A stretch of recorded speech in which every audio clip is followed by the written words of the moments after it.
Halo semuanya, Assalamualaikum warahmatullahi wabarakatuh. Om Swastiastu, Namo Buddhaya, dan salam kebajikan. Perkenalkan, saya Silvi Fatika Sari, NIM 13122000169,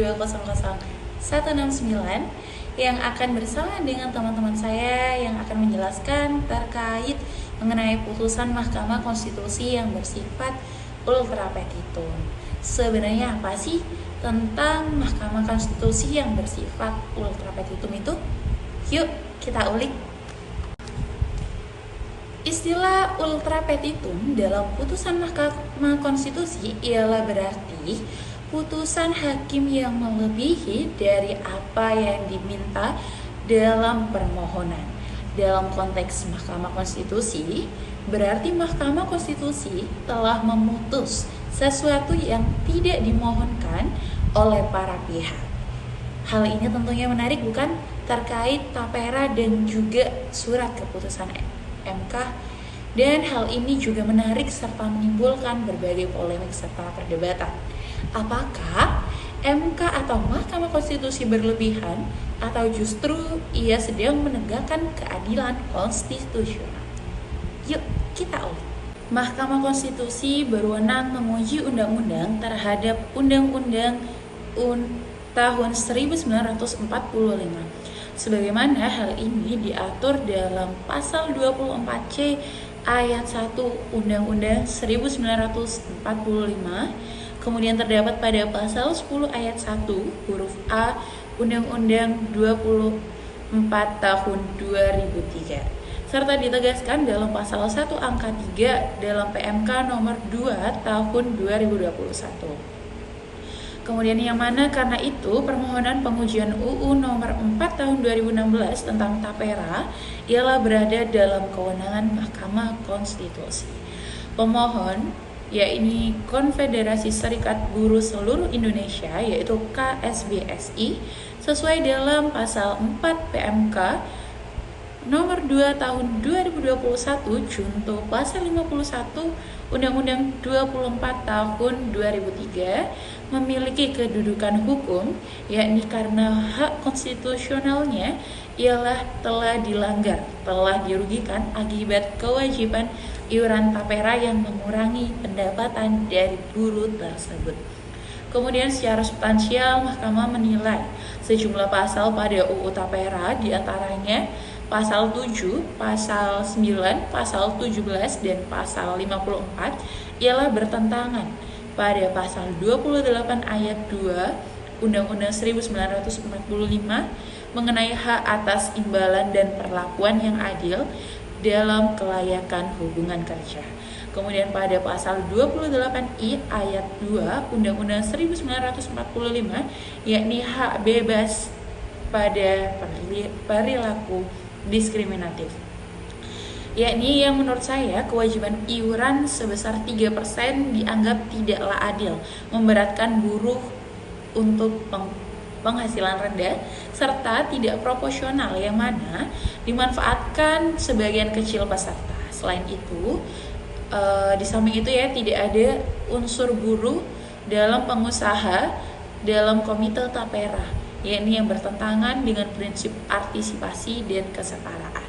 Berdasarkan prosedur beracara dalam PMK nomor 2 tahun 2021 serta pertimbangan konstitusional dalam Mahkamah Konstitusi beralasan hukum untuk menyatakan UU Tapera ini ialah bertentangan dengan Undang-Undang 1945 dan tidak memiliki kekuatan hukum yang mengikat.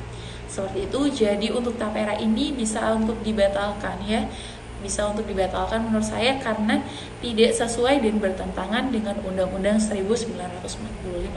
Yang mana kita ketahui bahwasannya sumber dari undang-undang adalah Undang-Undang tahun 1945. Tidak boleh bertentangan dan harus mengandung prinsip proporsionalitas serta keadilan. Sekian dari saya. Wassalamualaikum warahmatullahi wabarakatuh. Perkenalkan, nama saya Maharani Dwi Puspitasari. Saya NIM 13122000218.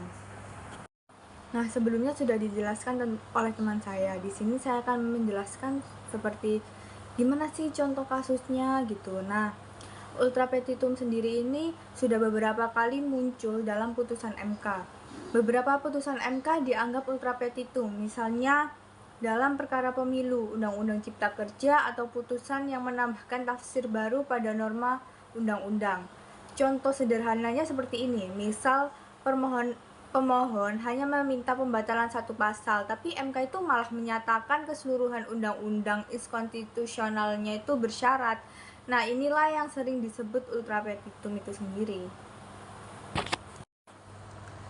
Terkait putusan MK nomor 96 PUU 22/2024, pemohon dari Konfederasi Serikat Buruh Seluruh Indonesia atau KSBSI menggugat konstitusionalitas Undang-Undang Nomor 4 Tahun 2016 tentang tabungan perumahan rakyat atau yang kita kenal dengan TAPERA, karena dianggap yang pertama membebankan pekerja dan pemberi kerja untuk menjadi peserta TAPERA pasal 7 ayat 1, pasal 9 ayat 1 hingga 2, tidak melibatkan unsur pekerja atau pengusaha dalam komite TAPERA pasal 54 ayat 1, kemudian menjatuhkan sanksi berat yang berpotensi mengancam hak hidup layak pekerja ada di pasal 72 ayat 1 itu sendiri. Setelah memeriksa keterangan dari pemohon, DPR, Presiden, BP TAPERA, saksi dan ahli MK menyimpulkan bahwa norma-norma tersebut menimbulkan ketidakpastian hukum dan perlakuan diskriminatif atau bertentangan dengan pasal 28D ayat 2, pasal 28 ayat 28I ayat 2, kemudian pasal 34 ayat 1 Undang-Undang 1945.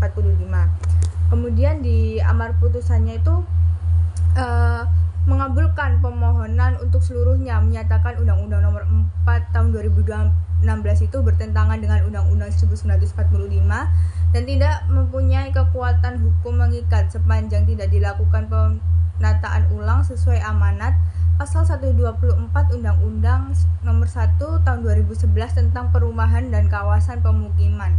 Kemudian Undang-Undang TAPERA juga tetap berlaku selama 2 tahun untuk memberi waktu penataan ulang. Nah, kesesuaian asas tersebut dengan PMK nomor 2 tahun 2021 jika ditinjau berdasarkan ketentuan pasal 18 PMK nomor 2 tahun 2021, tahapan perkara RUU harus melalui yang pertama pengajuan permohonan dan pendaftaran, kemudian pemeriksaan kelengkapan, pemberitahuan dan sidang panel atau pleno, kemudian pemeriksaan alat bukti dan keterangan pihak terkait, kemudian rapat pemusyawaratan hakim atau RPH, serta pengucapan putusan. Dalam putusan nomor 96 RUU PUU nomor 22 tahun 2024 telah memenuhi seluruh tahapan tersebut. Dokumen menunjukkan bahwa permohonan diterima 9 Juli 2024 dan diregistrasi pada 25 Juli 2024. Kemudian pemeriksaan keterangan pemohon, Presiden, DPR, dan pihak terkait dilakukan dalam sidang pleno. Kemudian putusan membuat bagian-bagian sebagaimana diatur pasal 71 PMK nomor 2 tahun 2021, identitas pihak, pokok perkara, pertimbangan hukum, dasar hukum, Undang-Undang 1945, UMK UU 48 tahun 2009 dan amar putusan. Dalam kesimpulannya, secara formil dan prosedural, putusan ini telah sesuai dengan PMK nomor 2 tahun 2021.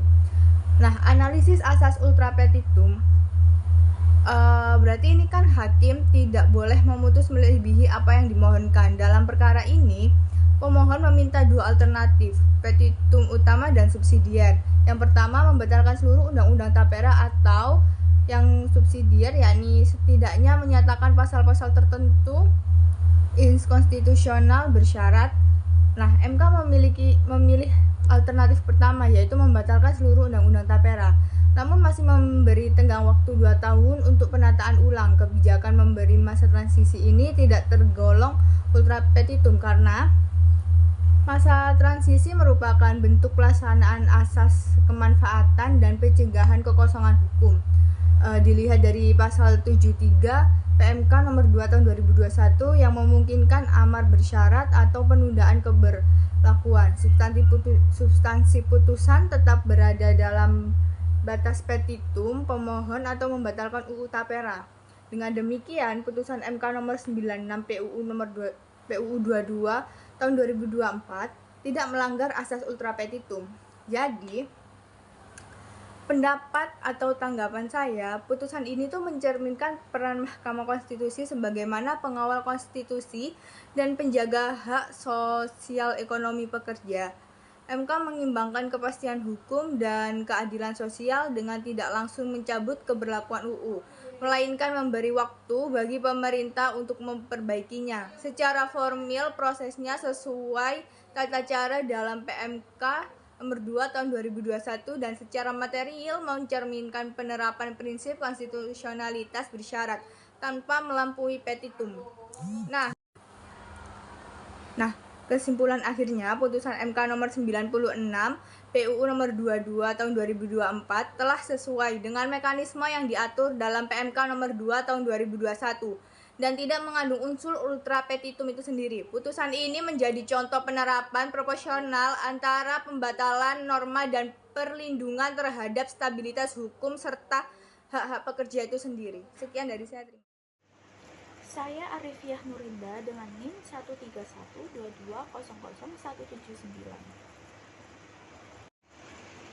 Baik, selanjutnya saya akan menjelaskan dari sisi hukum, yaitu mengenai kewenangan Mahkamah Konstitusi dan kaitannya dengan putusan yang bersifat ultra petitum. Menurut pasal 24C Undang-Undang Dasar 1945, Mahkamah Konstitusi berwenang menguji undang-undang terhadap undang-undang dasar, yang artinya MK boleh menafsirkan konstitusi dan menilai apakah suatu pasal bertentangan dengan undang-undang dasar atau tidak. Tapi yang perlu diingat, MK tidak boleh membuat norma baru. Tugasnya hanya menguji, bukan menggantikan peran pembuat undang-undang, yaitu di sini adalah peran DPR dan Presiden. Nah, selanjutnya di sini kemudian muncul perdebatan. Kadang dalam praktiknya MK memutus sesuatu yang tidak diminta oleh pemohon. Contohnya, pemohon hanya mengajukan uji satu pasal, tapi MK justru menafsirkan bagian lain yang tidak dimohonkan. Hal itulah yang disebut ultra petitum. Dari sisi hukum formal, tindakan tersebut bisa menganggap melampaui kewenangan Mahkamah Konstitusi. Tetapi dari sisi keadilan, kadang Mahkamah Konstitusi melakukan itu untuk melindungi hak konstitusional masyarakat lebih luas.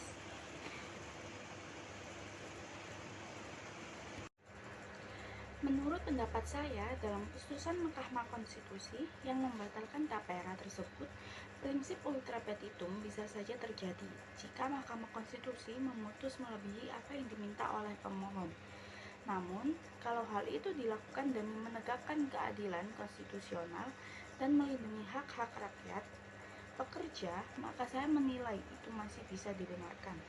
Mahkamah Konstitusi memiliki peran tidak hanya sebagai hakim yang menimbang pemohon atau permohonan, tetapi juga sebagai penjaga konstitusi agar undang-undang tidak bertentangan dengan undang-undang dasar.